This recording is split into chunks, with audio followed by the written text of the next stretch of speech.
ছাত্ৰ ছাত্ৰীসকল আজি আমি ভাৱবাদ সম্পৰ্কে আলোচনা কৰিবলৈ লৈছোঁ। আমি পূৰ্বৰ আলোচনাবিলাকৰ পৰা জানিব পাৰিছোঁ যে জ্ঞাতা আৰু বিষয়বস্তুৰ মাজৰ সম্পৰ্কই হৈছে জ্ঞান। ভাৱবাদীসকলৰ মতে জ্ঞাতাৰ মনৰ পৰা স্বতন্ত্ৰভাৱে থকা কোনো বস্তুকে মনে কেতিয়াও জানিব নোৱাৰে, কিয়নো মনৰ লগত সম্পৰ্কিত নোহোৱা কোনো বস্তু জানিব পৰা নাযায়। সাদৃশ্যপূৰ্ণ বস্তুকহে মনে জানিব পাৰে। এতেকে অমানসিক কোনো বিষয় মনে জানিব নোৱাৰে। এতিয়া পাশ্চাত্য দৰ্শনৰ যদি আমি ভাৱবাদলৈ চাওঁ, তেতিয়াহ'লে আমি পাশ্চাত্য দৰ্শনৰ ভাৱবাদৰ প্ৰতিষ্ঠাতা হিচাপে আমি প্লেটৰ নাম পাওঁ। প্লেটো হ'ল মহান ছক্ৰেটিছৰ শিষ্য। তেওঁৰ মতে এই যে ভৌতিক বস্তুবিলাক, এই ভৌতিক বস্তুবিলাক ক্ষণস্থায়ী আৰু ধ্বংসশীল। গতিকে তেওঁ এই ভৌতিক বস্তুবিলাকক বিশেষ বুলি অভিহিত কৰিছে আৰু এই বিশেষৰ অন্তৰালত থকা সামান্য বা ধাৰণাহে প্ৰকৃত, যাক স্পিৰিচুৱেল অৰ আইডিয়েল বুলি কৈছে। সিয়েই প্ৰকৃত, সি চিৰন্তন, যথাৰ্থ আৰু স্থায়ী। পাশ্চাত্য দৰ্শনলৈ যদি আমি চাওঁ, তেতিয়াহ'লে ভাৱবাদত বিশেষভাৱে উল্লেখনীয় অৱদান আগবঢ়াইছে লাইবনিজে। লাইবনিজৰ মতে সত্তা শাশ্বত, অস্তিত্বশীল আৰু অবিভাজ্য। তেওঁ এই যি সত্তাৰ অবিভাজ্য কি, এই ব্যাখ্যা কৰিবৰ বাবে তেওঁ চিত পৰমাণুবাদৰ সহায় লৈছে। আৰু তেওঁ চিত পৰমাণুবাদৰ ব্যাখ্যাত কৈছে যে চিত পৰমাণু এটা নহয়, অসংখ্য চিত পৰমাণু আছে। আৰু সেইবাবেই লাইবনিজৰ ভাৱবাদক বহুত্ববাদী ভাৱবাদ বুলি কোৱা হয়। আকৌ যদি আমি আধুনিক দৰ্শনলৈ মন কৰোঁ, তেতিয়া আমি জানিব পাৰিম যে আধুনিক দৰ্শনৰ পিতৃস্বৰূপ ৰেনে ডেকাৰ্টৰ মতে তেওঁ কৈছে যে কজিটো আৰ্গো ছাম, অৰ্থাৎ মই ভাবোঁ গতিকে মই আছোঁ। যে এইদৰেই কি কৰিছে, ভাৱবাদীসকলে বিভিন্ন ধৰণেৰে চেষ্টা কৰিছে যে মন বা আত্মাই পৰম সত্তা আৰু জ্ঞানৰ বিষয়বস্তুবোৰ মনৰ ওপৰত নিৰ্ভৰশীল। গতিকে ভাৱবাদ হ'ল যে জ্ঞানৰ বিষয়বস্তু সম্পৰ্কীয় যি মতবাদে জ্ঞেয় বস্তুৰ স্বতন্ত্ৰ অস্তিত্বক অস্বীকাৰ কৰে, সেই মতবাদকেই ভাৱবাদ বুলি কোৱা হয়।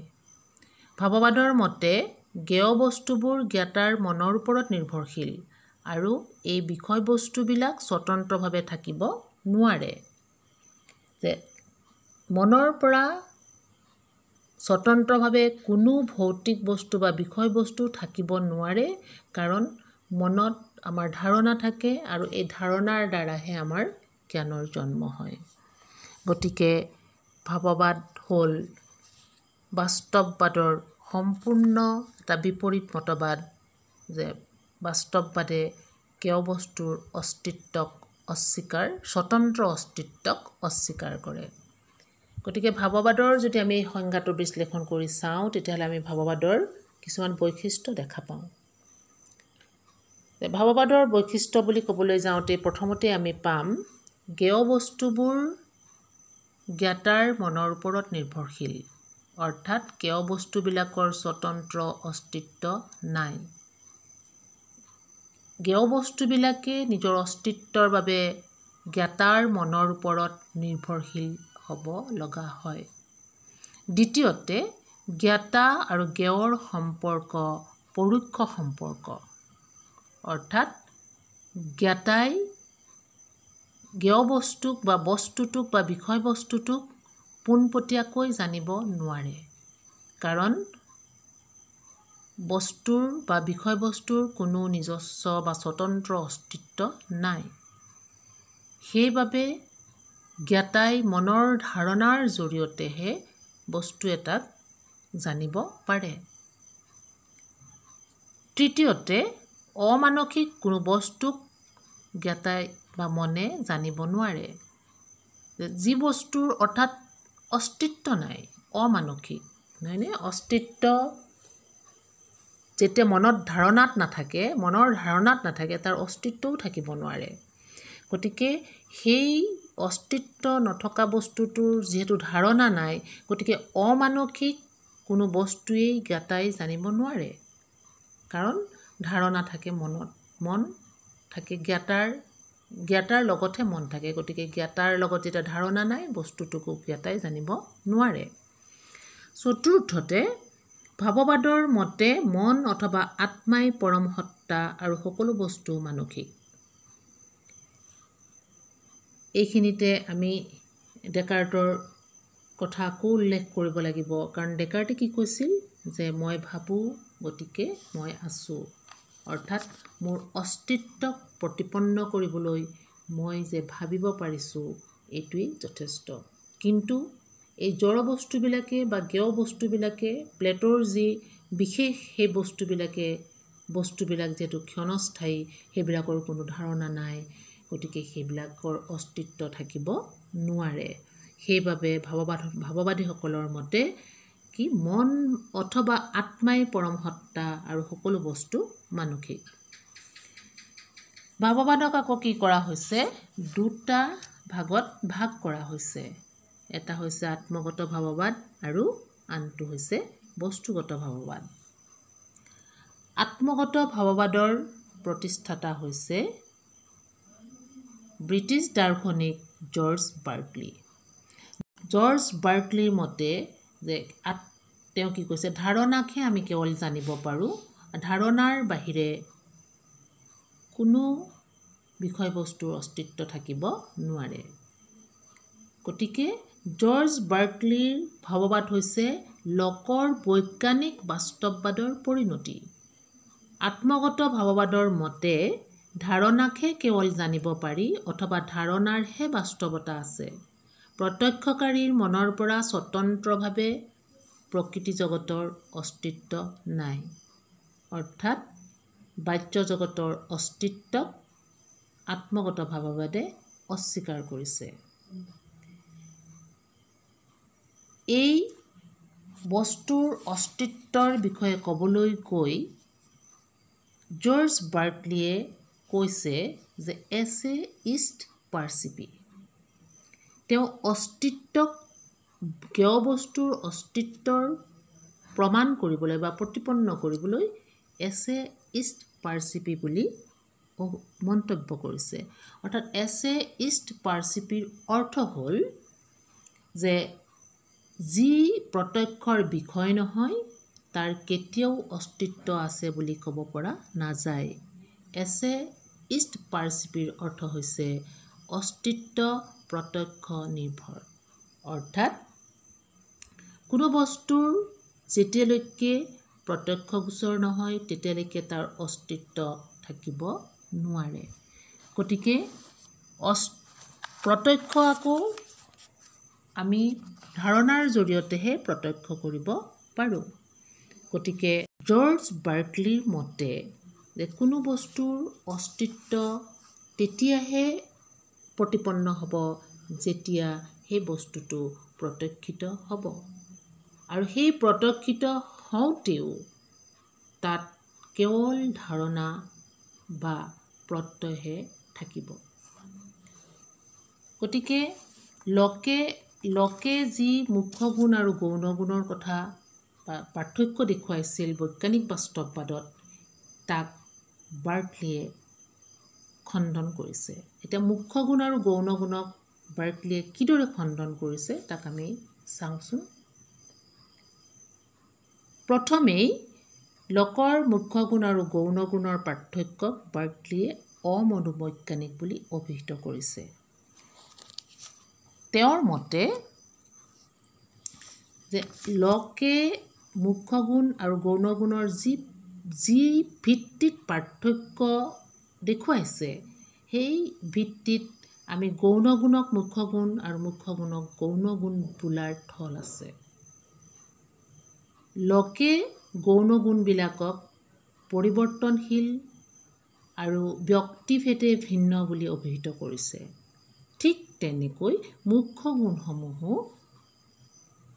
ব্যক্তিভেদে ভিন্ন হোৱা দেখা যায়। বা পৰিৱৰ্তনশীল দেখা যায়। মুখ্য গুণৰ উদাহৰণস্বৰূপে বিস্তৃতি, আকৃতি, ওজন।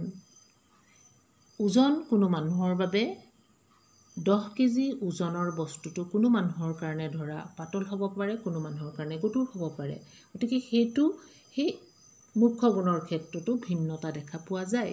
সেইবাবেই লকৰ মুখ্য গুণ আৰু গৌণ গুণৰ পাৰ্থক্যক বাৰ্কলিয়ে অমনোবৈজ্ঞানিক বুলি অভিহিত কৰিছে।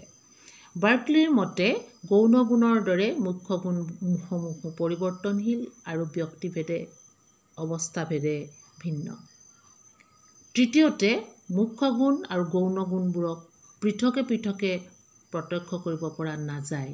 এনে কোনো বস্তু নাই যাৰ বিস্তৃতি আছে, বৰ্ণ নাই, আৰু যাৰ বৰ্ণ আছে, বিস্তৃতি নাই।